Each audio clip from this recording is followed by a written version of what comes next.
Con la primavera, a centinaia di migliaia, i cittadini escono la domenica con l'astuccio a tracolla e si fotografano. Tornano contenti come cacciatori dal carniere ricolmo.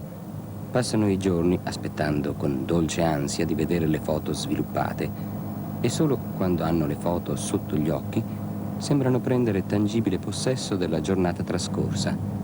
Solo allora quel torrente alpino, quella mossa del bambino col secchiello, quel riflesso di sole sulle gambe della moglie acquistano l'irrevocabilità di ciò che è stato e non può essere più messo in dubbio. Il resto anneghi pure nell'ombra insicura del ricordo.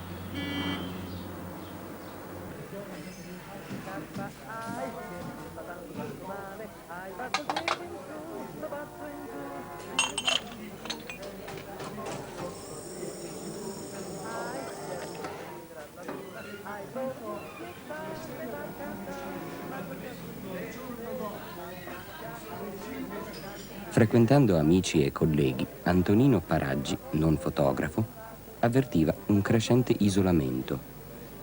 Ogni settimana scopriva che alle conversazioni di coloro che magnificavano la sensibilità di un diaframma o discettavano sul numero dei DIN s'univa una voce in più.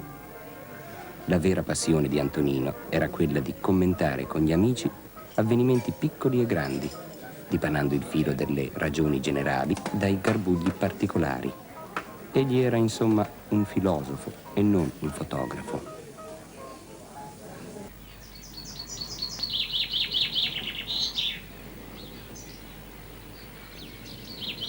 After serving in the French army and after serious illness, Lise von Jeps returned to his home in Burgundy. Here in the calm and quiet French countryside, here he lived for his inventions. Here he invented the process to obtain sugar from beets. Here he developed a method to produce indigo, a deep blue dye. Here he invented the velocipede, unfortunately 1 year after the German Baron Drees had taken out a patent for a similar vehicle. Together with his brother Claude, he invented the ship's engine.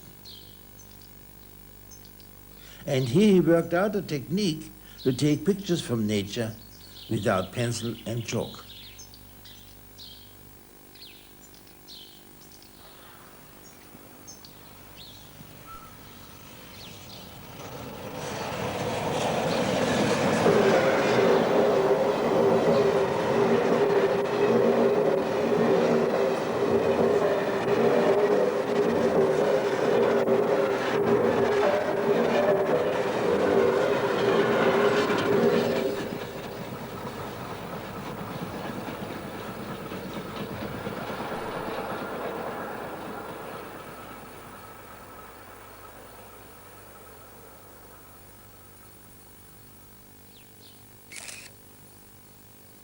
Who collects things without any value? Only fools. And this is how it was in the 40s. They considered me the fool of fools because I collected photography. It was delightful for any dealers when they found a fool who took their rubbish off their hands and paid for it. In the end, I got known throughout Britain for being the only collector of photographs. For no other item in my collection did I have to spend so much time and pain as I did for the Niepce item. But the efforts paid off. I found the world's first photograph after 6 years of research.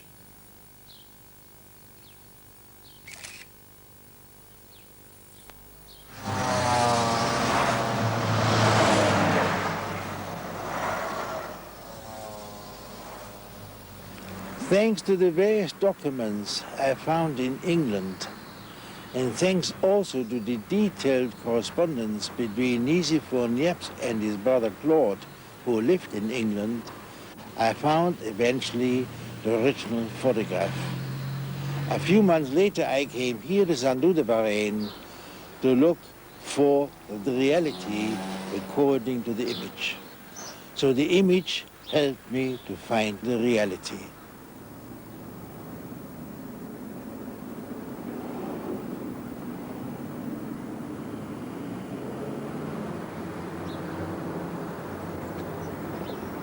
Ah, bonjour, madame. Monsieur. Comment allez-vous, monsieur? Et la première photo a été prise de cette fenêtre. Vous êtes ici dans le domaine du gras, dans la propriété où Nicée Niepce a inventé la photographie. Malheureusement, il ne reste rien de ce qui existait à l'époque, puisqu'il y avait un pigeonnier qui a été détruit, mais il existe toujours la fenêtre d'où la photo a été prise.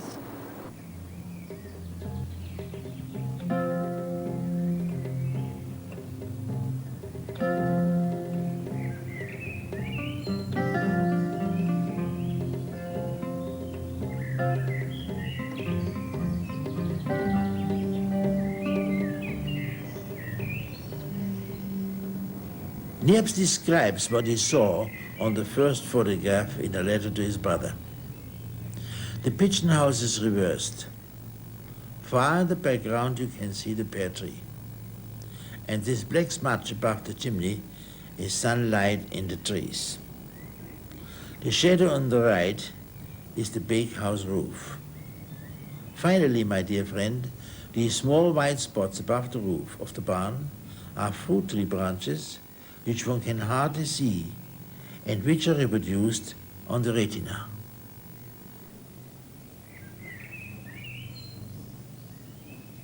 We are here in Niepce's study on the second floor of his house, and from which we assume he has taken the view in 1826 or 27.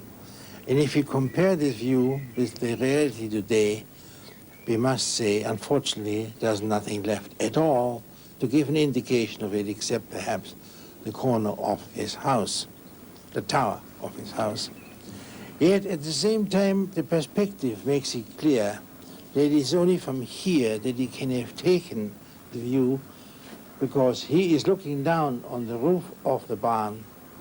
Although the barn isn't here, there's a certain height we must suppose existed, and we can only get this height from this floor.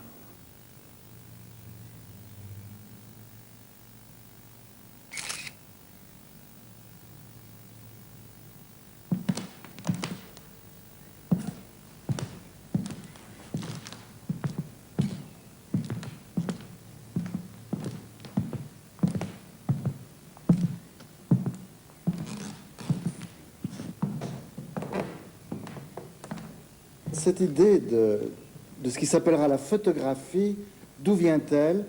Eh bien, c'est très difficile à dire. Je crois qu'elle vient d'autres recherches de Niepce, qui, après son temps dans les armées révolutionnaires, a voulu se définir comme un inventeur. Et là, il a voulu se définir selon de nouvelles normes pour un siècle nouveau, qui était le siècle de la civilisation industrielle. Alors nous voilà au moment de la restauration de la royauté en France, et Nicéphore se retrouve un peu seul et reprend cette vieille idée d'attraper les images de la caméra obscura. Et dès 1816, il s'essaie d'abord à faire fabriquer des caméras obscura, des boîtes noires, ce que Talbot appellera des pièges à souris, et qu'il s'agit bien d'un piège plus tard. Et il essaie de faire jouer la lumière sur des produits qu'on appellera photosensibles. Et très vite, en mai 1816, il obtient une image suffisamment fixée pour qu'il l'envoie à Paris à son frère Claude pour le lui montrer. Et cette image, c'est celle que nous connaissons de la collection Gernsheim. Il la décrit, c'est une vue de sa fenêtre, un point de vue de sa fenêtre, avec le pigeonnier, le poirier de beurré blanc, la fenêtre ouverte, les montants de la fenêtre, etc. Merveilleuse description de la première photographie du monde. Alors il faut remarquer deux choses. Il faut remarquer cette notion de point de vue, et il faut remarquer que ce point de vue, il vient d'une fenêtre. Alors le point de vue, eh bien c'est quelque chose qui provoque l'attention, qui attire. C'est un lieu privilégié sur le plan touristique. On a des affiches point de vue, aujourd'hui encore, point de vue, on va voir. Il s'agit de quelque chose que l'on découvre. Et on découvre toujours d'un peu d'en haut, une sorte de panorama. Et quand on veut voir aussi, eh bien on ouvre les fenêtres. Et c'est très exactement ce que fait Niepce. Il ouvre la fenêtre et il a le point de vue de sa fenêtre. Bon, en même temps, le point de vue au XVIIIe, par exemple, c'était une façon que... C'était un terme relativement courant chez les peintres qui mettait quelquefois un cadre pour faire un point de vue. Et c'est cela qui est apporté, qu'on retrouve dans l'image de Niepce, et c'est évidemment la fenêtre qui apporte un autre cadre à celui de la caméra obscura, laquelle d'ailleurs donnait un cadre plus ou moins régulier sur les bords, tandis que la fenêtre apportait vraiment un rectangle de point de vue. C'est une ouverture sur l'extérieur, une vue plongeante sur le monde, un régal, une espèce de gourmandise de la nature. À partir de cela, c'est la nature qui fait elle-même. À partir du moment où on a choisi ce que l'on voit rentre dans l'image et la nature agit toute seule par quelque chose qui est magique. Et c'est cela la photographie. C'est ce va-et-vient entre l'intérieur et l'extérieur. Niepce qui sort son regard de la fenêtre et la nature qui rentre à nouveau dans sa boîte. Il y a toute cette démarche, me semble-t-il, fondamentale dans cette première expérience de Niepce.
Sempre più spesso in queste gite, al momento della foto del gruppo familiare, era richiesto l'intervento di un operatore estraneo.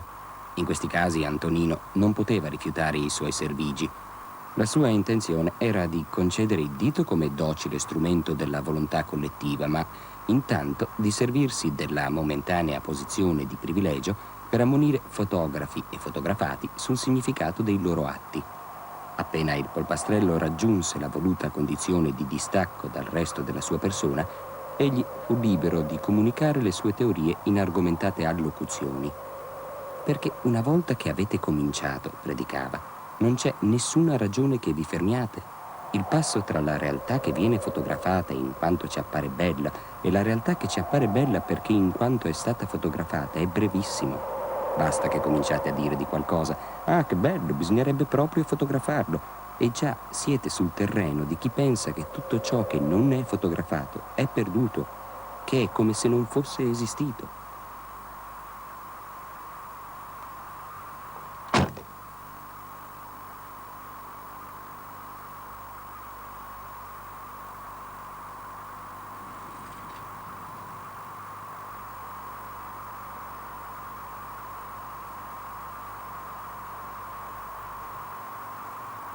Bisogna dire che questo cercare nella fotografia la ragione che lo andava separando dagli amici era in parte anche un trucco di Antonino con se stesso per evitare di prendere in considerazione un altro processo. Ciò che stava avvenendo era che i suoi coetanei, a uno, si sposavano, mettevano famiglia, mentre Antonino rimaneva scapolo. Spesso la passione dell'obiettivo nasce in modo naturale e quasi fisiologico come effetto secondario della paternità. Uno dei primi istinti dei genitori, dopo aver messo al mondo un figlio, è quello di fotografarlo. Nella smania dei genitori novelli di inquadrare la prole nel mirino per ricondurla all'immobilità del bianco e nero, il non fotografo e non procreatore Antonino vedeva una corsa verso la follia.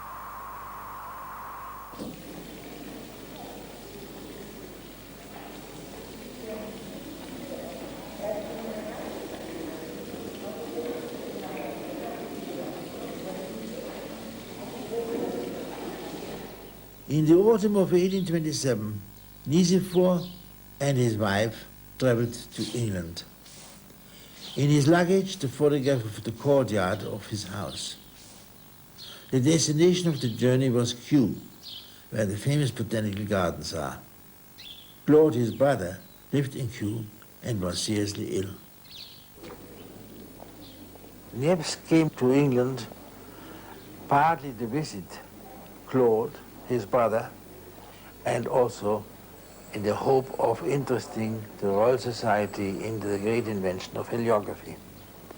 Claude was known to Francis Bauer, an Austrian draftsman, botanical draftsman at Kew Gardens, and also fellow of the Royal Society. On the advice of Francis Bauer, Nicephore wrote a memoir to the Royal Society in which he spoke in general terms about his invention. And these general terms were unfortunately too general for the Royal Society. They hoped he would say exactly what proportions of chemicals and what chemicals he would use, which of course Nicephore had no intention of doing, having worked on this invention for 20 years. And I can also understand fully, Niepce did not wish to give it all free of charge to other people to improve it and make money out of it. So he was a bit too vague, not detailed enough about the invention, which he naturally wanted to keep secret. For that reason, the Royal Society did not acknowledge the invention, did not publish it, and handed back all the specimens which he had shown. Very disappointed in this, he left again for France in January 1828, and soon after he had got back, he heard the still worse news that his brother had died. Before Niepce returned to France in 1828, he gave all the specimens which he had brought with him from France to Francis Bauer in the hope that Francis Bauer may be able to do something for him. Francis Bauer kept these specimens with him until his death.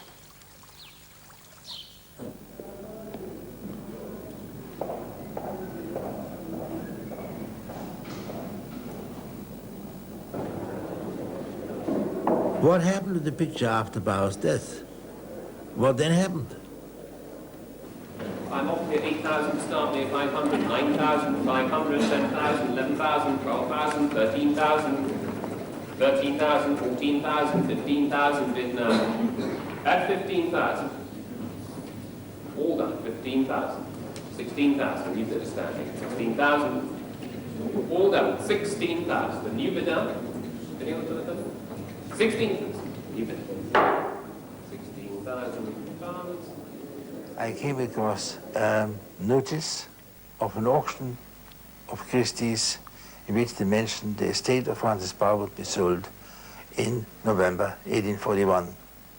And they also mentioned that the Niepce-types or heliographs would be amongst the items. I asked Christie's to let me have the details of the sale, which they did. Because I wanted to know who bought the Niepce's items. Unfortunately, the man who bought the whole lot was a Mr. Brown. Not even a Christian name did they have for him, just Mr. Brown. And with Mr. Brown, I could not start researching. There are too many of them. So I left for the time being. I still researched. I still wrote to institutions like the British Museum, like the Royal Society, which were supposed to have had the picture. But in fact, nothing happened for years. Selling at 5,500.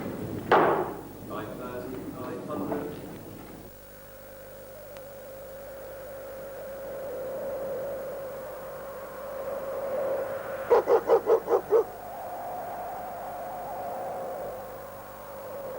Certa Bice, ex cognata di qualcuno, e certa Lidia, ex segretaria di qualche altro, gli chiesero se per favore scattava loro un'istantanea mentre giocavano al pallone tra le onde.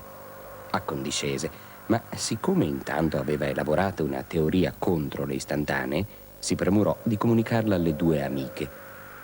Cosa vi spinge, ragazze, a prelevare dalla mobile continuità della vostra giornata queste fette temporali dello spessore d'un secondo? Lanciandovi il pallone vivete nel presente, ma appena la scansione dei fotogrammi si insinua tra i vostri gesti, non è più il piacere del gioco a muovervi, ma quello di rivedervi nel futuro, di ritrovarvi fra 20 anni su di un cartoncino ingiallito. E la vita che vivete per fotografarla è già in partenza commemorazione di se stessa. Credere più vera l'istantanea che il ritratto in posa è un pregiudizio.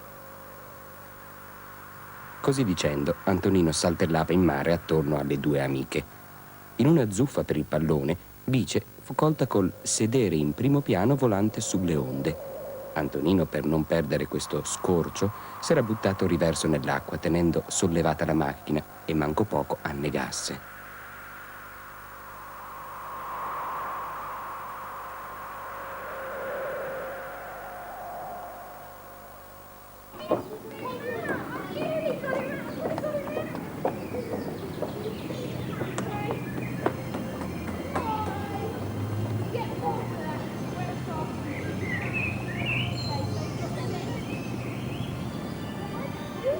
Researching is like a pendulum, going to and fro. One day the red thread breaks off, another day you come across an information which leads you to a new track. And one day I came across the catalogue of an exhibition at the Crystal Palace in 1898. In this exhibition an item was shown which was described as a view of Kew Church taken by Nisi von Jeps. It seemed impossible to me. In fact, it was impossible, for Jeps had not taken his camera to England. And from then on, there was a thought in my mind I never got rid of. This item is not a view of Kew Church, but it is the view of the window of his study at St. Louis de Varennes. I now knew the last owner. Baden Pritchard was his name. And I also knew that he had obtained the Jeps items at an auction in 1884. Unfortunately, the good luck was too much for Baden Pritchard. He couldn't believe his eyes. A fortnight later, he was dead. Heart failure. Too bad. He now had what he had always wanted, and he dies. And I had no idea what happened to the picture after Baden Pritchard's death. I could not find any more connection, but I knew at least the last owner, Mr. Pritchard, and hoped to contact him, but how? And the chance gave it to me that the editor of the Observer, one of the leading Sunday papers, wrote to me on another subject of Lewis Carroll, on which he had just published a very nice review of my book. And I asked him, would he be willing to publish a letter on the world's first photograph, which we might raise through his help. He said, of course, I will publish it in a few days, at what used to be Whitson. And I think that was 49 or 50. And he published it, and within 2 days, I had a letter from Mr. Pritchard, son of the last owner. So Mr. Pritchard wrote, he remembered the story. He remembered how upset his mother was when the picture was not returned from the last exhibition which I mentioned.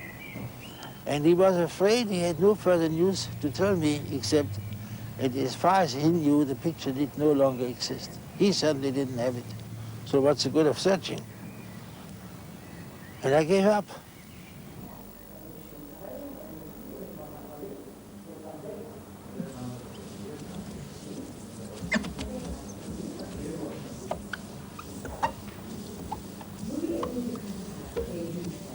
Sono venute tutte benissimo, commentava Bice qualche giorno dopo. Sei bravo, devi farcene delle altre.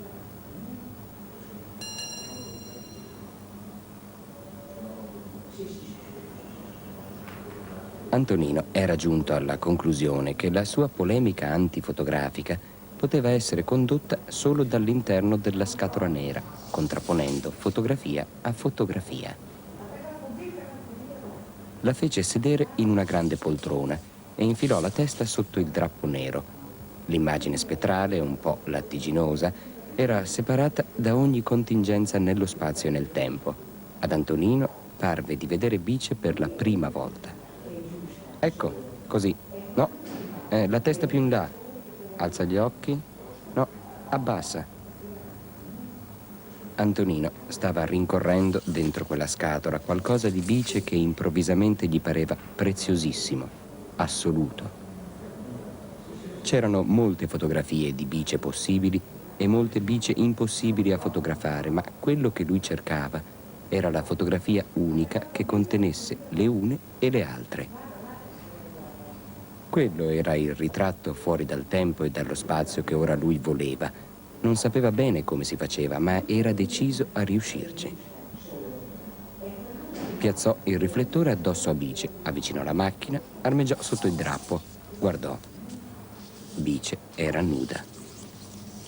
Aveva fatto scivolare il vestito fino ai piedi, sotto non aveva niente. Aveva fatto un passo avanti, no, un passo indietro.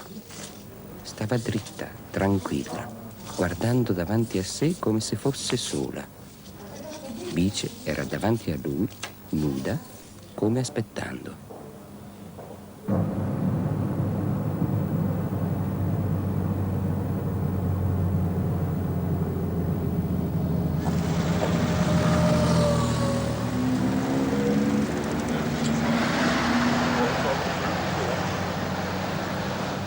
You can't imagine my surprise when 2 years later, Mrs. Pritchard writes to me saying that the picture and the document had been found in her trunk. Her husband was dead, and she had to go through everything with her husband left behind and found the pictures in a shipping trunk that had been in storage for 35 years. Seems unbelievable that Mr. Pritchard had completely forgotten about. And what turned out to be the story is that his mother had died in 1917. He got compassionate leave from the army in France for 3 days, came home to bury his mother and to put the few things she left behind all in her trunk. Not knowing what to do with the trunk, he put it in storage and paid for 35 years without ever opening the trunk. He had completely forgotten that the picture, in fact, was not lost. I wanted to come straight away to the country house where she lived, but she said, no, I'm not well at the moment. You have to wait until we get in touch with you. And she did about a month later and said I could come, have lunch with them, and then I would see the picture. Well, I could hardly wait after lunch until she eventually would come out with the picture, reaching back onto her desk and saying, here is your mirror. Well, I must say again, I was surprised because at first it did look like a mirror. I could only see myself in it. A beautiful mirror because it was gold framed, but it was a mirror all the same. Now, knowing, of course, from daguerreotypes that you have to hold them at an angle to see the picture, I held this at an angle, the same angle about, and could see nothing. So I went to the window and made a steeper angle, and there the picture came out complete. I could see it was the courtyard, and I'd always assumed it was the courtyard of Niepce's house at St. Loup de Varenne. I called Mrs. Pritchard and said, here is the picture, clearly to be seen. She came, she could hardly believe her eyes and said, "You're trying to put black magic on me." I said, "Nothing at all. Here is the picture."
Antonino scoprì d'essere innamorato di lei. Si misero a vivere insieme e lui comprò apparecchi dei più moderni, teleobiettivi, attrezzature perfezionate, installò un laboratorio. Aveva anche dei dispositivi per poterla fotografare la notte mentre dormiva. Bice si svegliava sotto il flash, contrariata. Antonino continuava a scattare istantanee di lei che si districava dal sonno, di lei che si adirava con lui, di lei che cercava inutilmente di ritrovare il sonno affondando il viso nel cuscino, di lei che si riconciliava, di lei che riconosceva come atti d'amore queste violenze fotografiche. Nel laboratorio d'Antonino, pavesato di pellicole e di provini, Bice s'affacciava da tutti i fotogrammi. Bice in tutti gli atteggiamenti, gli scorci, le fogge. Bice messa in posa o colta a sua insaputa. Un'identità frantumata in un pulviscolo di immagini. Ma cos'è questa ossessione di Bice? Non puoi fotografare altro? Era la domanda che sentiva continuamente dagli amici. Non si tratta semplicemente di Bice, rispondeva. È una questione di metodo. Qualsiasi persona tu decida di fotografare, o qualsiasi cosa, devi continuare a fotografarla sempre, solo quella, a tutte le ore del giorno e della notte. La fotografia ha un senso, solo se esaurisce tutte le immagini possibili. Presto Bice lo piantò.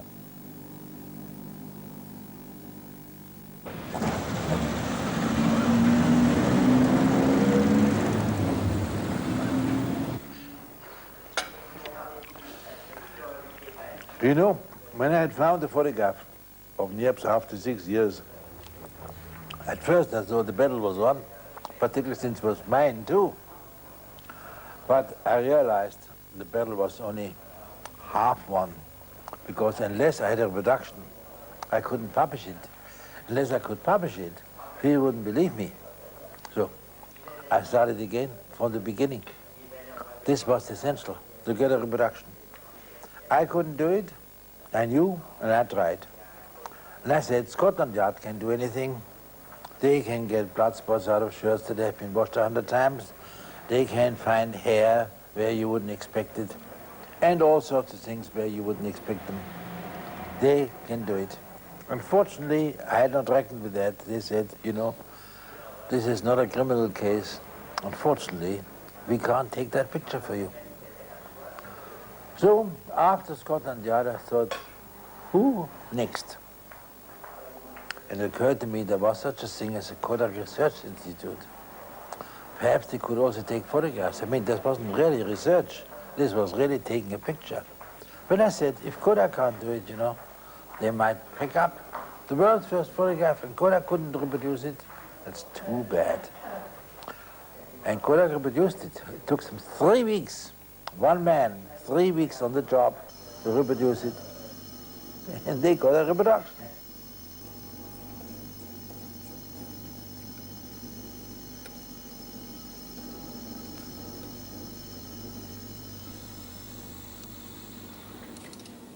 When I first saw the heliograph, I realized it was going to be difficult to get a copy of it. When we first saw it, there didn't appear to be any image at all on the polished pewter plate. But I found that if you viewed it in a darkened room with just one source of light, if one looked around the reflection of the source of light, within a centimetre or two of the reflection, one could just see a faint image. The only way one could discover the whole image was to tilt the plate backwards and forth and build up in one's mind a picture of what the whole image must have been like. I realized that to get a satisfactory photograph of the whole plate, one would have to use an optical system to illuminate the heliograph. And by placing a light source on one side of this, one got a convergent beam coming out of the other side of it. I put the heliograph in this beam at an oblique angle so that the light was reflected off it to a focus. And by putting one's eye at this focus, one could see the whole of the heliograph apparently brightly illuminated, and one could just see the very faint image on the heliograph. I put a camera at this position and photographed it using a very high contrast plate. This exposure had a quite satisfactory image on it, but the heliograph had a number of minor scratches on it. These were not very visible when one looked at the heliograph, but by the time the contrast was magnified in order to make it possible to publish it in a newspaper, these defects became very visible. And for this reason, Mr. Gernsheim retouched the photographs that I sent him, and it is the retouched version that has been published many times since then.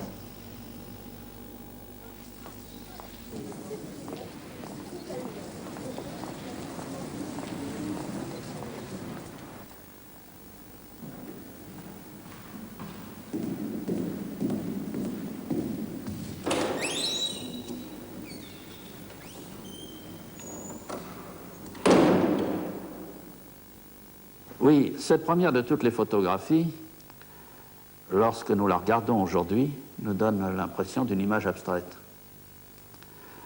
Telle n'était pas l'intention de Niepce, bien entendu, qui a cherché à faire l'image la plus réaliste possible, la plus directe, et qui a réussi le premier enregistrement visuel de la réalité sans l'intervention de la main de l'homme.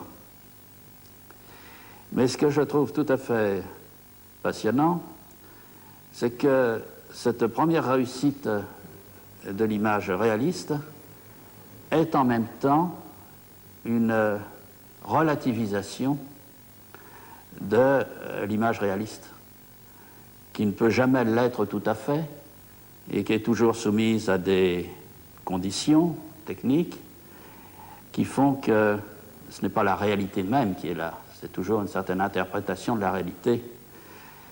La réussite de la photo, là, ce n'est pas une interprétation à travers une subjectivité d'un artiste, mais c'est une relativité qui tient à la technique même. Le fait que les ombres ont bougé, par exemple, parce qu'on posait très longtemps. Alors les ombres ont balayé l'image, et en somme, on ne voyait plus du tout sur l'image ce qui se trouvait devant les gens pour de bon. Ce qui est intervenu, là, c'est la question du temps aussi. C'est-à-dire qu'il a fallu poser longtemps. Donc, les ombres ont bougé. Donc, comme la photographie n'est jamais que l'enregistrement de la lumière et de l'ombre, et rien d'autre, il ne faut pas l'oublier, non pas en fait de la chose même, si les ombres ont bougé, la réalité a été déformée. Et nous apprenons par cette première photographie que la photographie, le réalisme de la photographie sera toujours limité par ce fait que ce qu'on voit, ce ne sont pas les choses mêmes, mais de la lumière et de l'ombre qui bougent plus ou moins vite sur les choses. Donc ça tient à la lumière et ça tient au temps.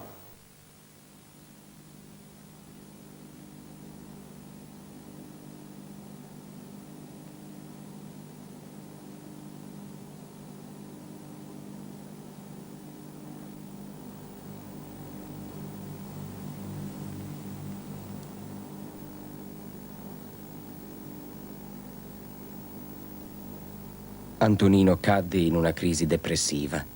Cominciò a tenere un diario, fotografico s'intende, con la macchina appesa al collo, chiuso in casa, sprofondato in una poltrona, Scattava compulsivamente con lo sguardo nel vuoto.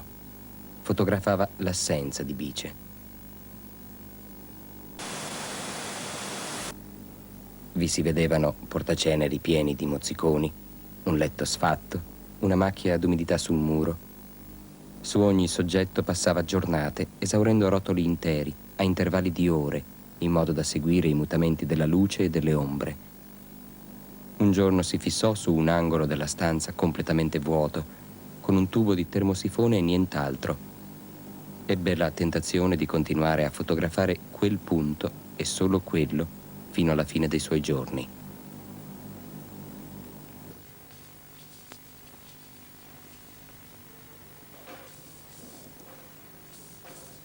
Et vous savez que Niepce appelait ces images faites à distance, c'est-à-dire qui n'étaient pas des contacts, donc ces images qui étaient les vraies premières photographies, là est sa réussite, il les appelait très justement des points de vue. Hein, on ne pouvait pas dire mieux.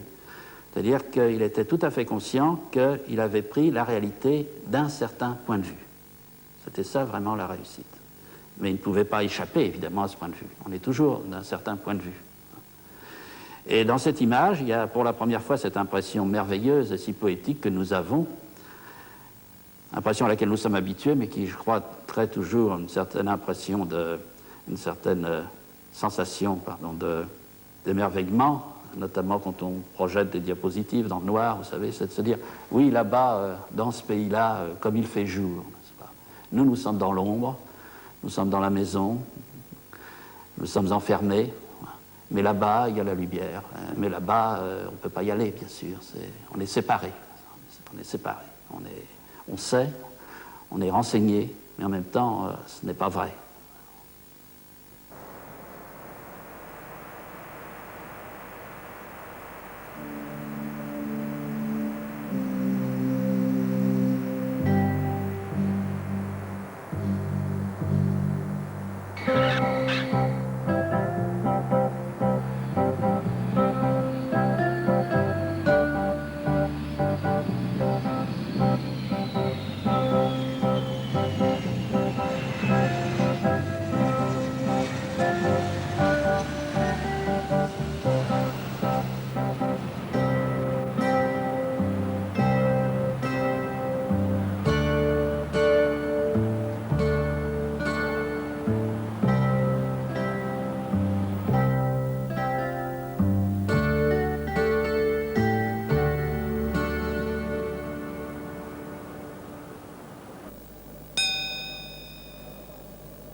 Hold on.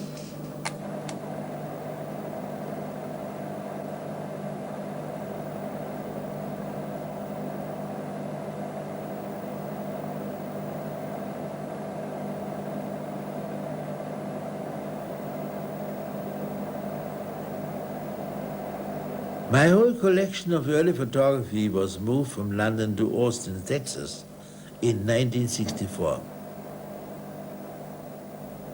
It was a great pity for me to have to separate myself from the collection, but you know, when a collection goes into 35,000 photographs and is only looked after by me and my wife, it was just beyond us to deal with it. Here we have a whole staff of people looking after it, at least 5 people, I think it's 7 or more now, volunteers, and it gets much better, much larger distribution than it could possibly have with us alone in London. I was sorry that my collection had to go to Texas, because I really would have liked to continue to work with it, but there was no opportunity in Europe. In fact, we can say no one in Europe wanted the collection. And so I was pleased that the University of Texas did show an interest, that it is here now, even though it's not a museum of photography, it is an archive.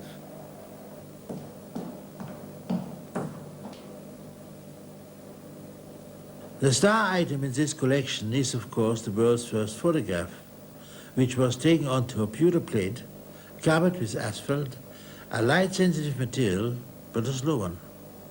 The exposure time was 8 to 10 hours. It is a foundation stone on which photography rests.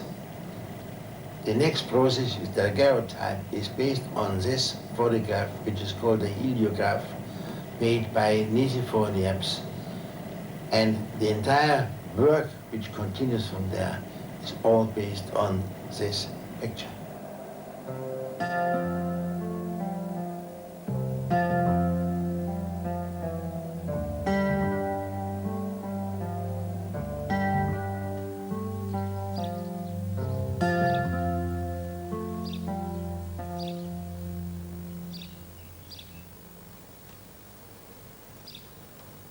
Niepce là-dessus meurt subitement en 1833, avant de connaître le succès de son invention, avant de pouvoir en vivre.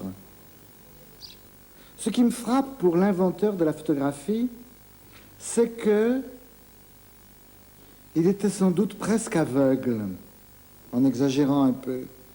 Il avait eu une maladie, peut-être le typhus, à Nice, quand il était dans les armées de Bonaparte.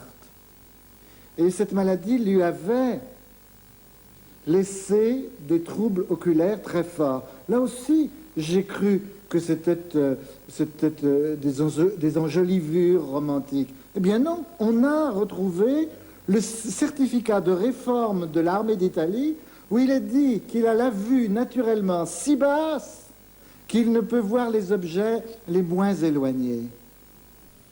Voilà quelqu'un qui a la vue naturellement si basse et qui va inventer la photographie. Ce qui rejoint un vieux thème mythique qu'on trouve dans la Bible, à savoir les aveugles voient.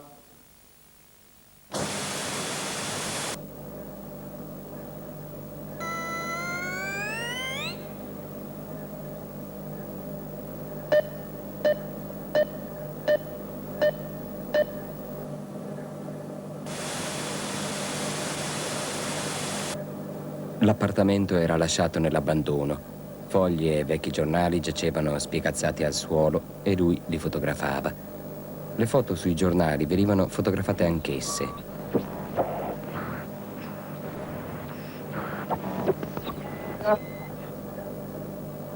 Antonino ora provava un particolare piacere a fare a pezzi le foto con bice o senza bice, accumulate nei mesi della sua passione, a tagliuzzare la celluloide delle negative, a sfondare le diapositive e ammucchiava i residui di questa metodica distruzione su giornali distesi per terra.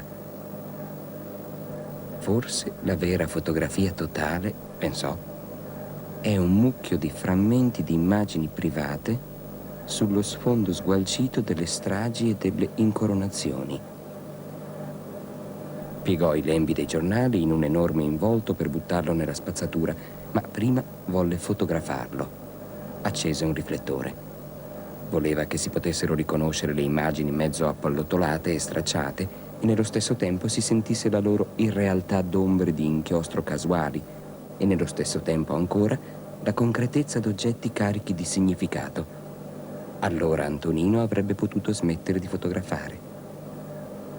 Esaurite tutte le possibilità, nel momento in cui il cerchio si chiudeva su se stesso, Antonino capì che fotografare fotografie era la sola via che gli restava, anzi, la vera via che lui aveva oscuramente cercato fino allora.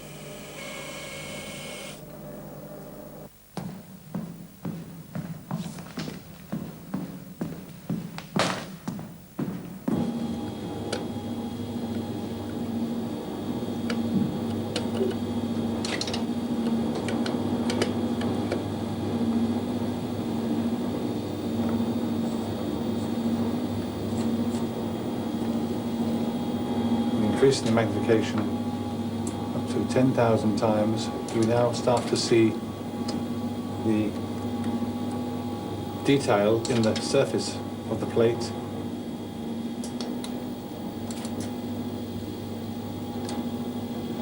In the microscope I have a small piece of daguerreotype produced in the early 1830s. Focus again. I'm reducing the spot size of the electron beam to increase the resolution. And we can now see the tiny lumps of amalgam of mercury and silver, which constitute the actual image in the daguerreotype.